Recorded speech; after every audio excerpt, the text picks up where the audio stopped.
The next two videos are going to be about the European Union. In the first one I'm going to talk a little bit about the structure of it, and then I will talk about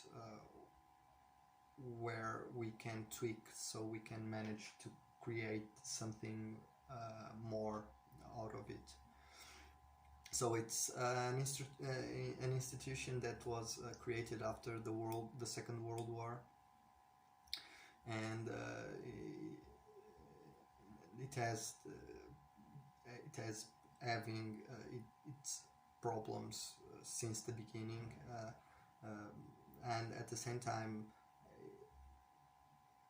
it is based on some idealistic goals that somehow were managed to pull them off, which is kind of amazing. Since the euro to the Schengen economic zone, there is a very good thing about it. However, this organization is quite different from the one that I talked before, the United Nations, because although it also uses diplomatic strategies, it's unlike the United Nations because it's a decisive organization holding, for that matter, executive and legislative powers over all the countries, all its country members.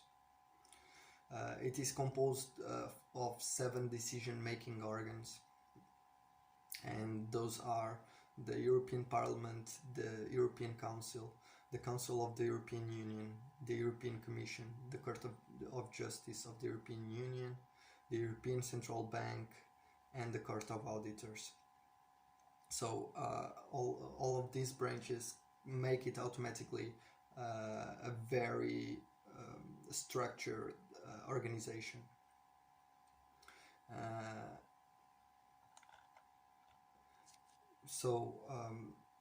Of these 7, only the parliament is democratically chosen directly by the citizens of each country inside of the European Union.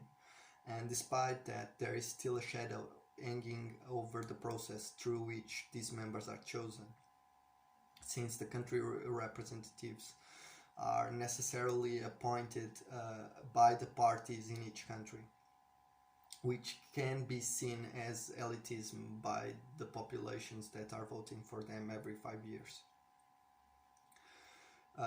Regarding the system of the European Parliament, there are a couple of things that might be of concern. The first regards the Euro parties, which can be considered somewhat of the personalization of the individuals that we are voting for, which is a natural counter measure to the populism and subsequent fascism that Europe was in fact a continent that suffered a lot from that. However, it muds the overall picture of whom are the citizens of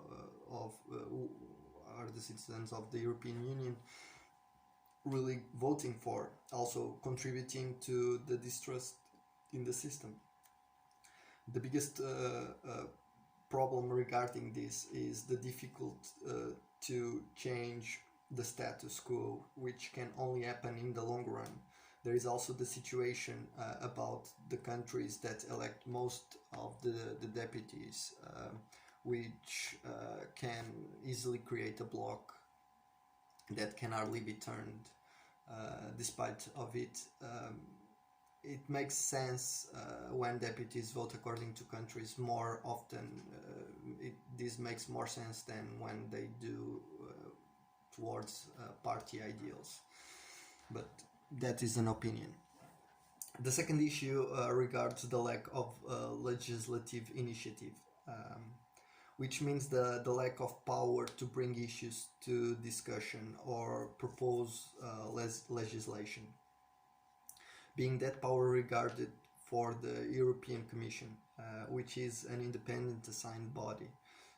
In a way, it's important that legislation is proposed by specialists.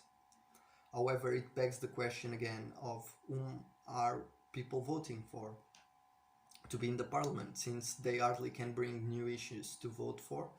And are these politicians voting for the interests of the people who vote for them, or purely based on their political ideals? So this is a question that I would like to propose. From of these issues, we can quickly draft some kind of subsequent problem to it.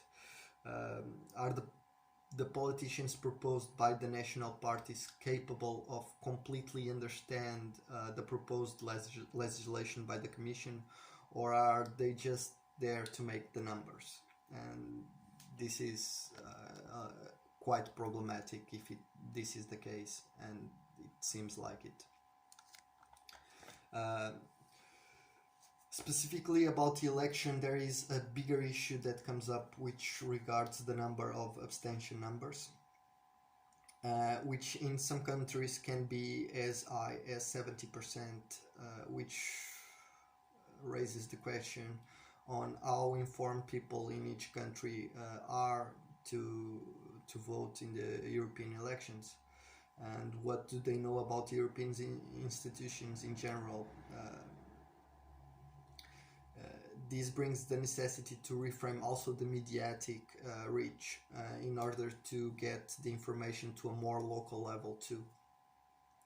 Like in the European Commission, the Court of Justice of the European Union, the European Central Bank, and the Court of Auditors is formed by appointed representatives, which enforces the sentiment of elitism, since all of these bodies all share almost equitative status.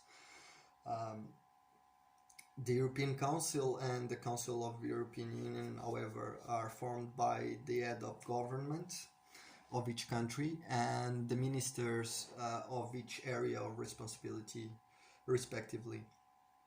And because many times these councils occur under closed doors, this also furthers the sentiment of lack of transparency. Like in the United Nations, the lack of transparency is clearly playing a major role, and for that reason it should be addressed too.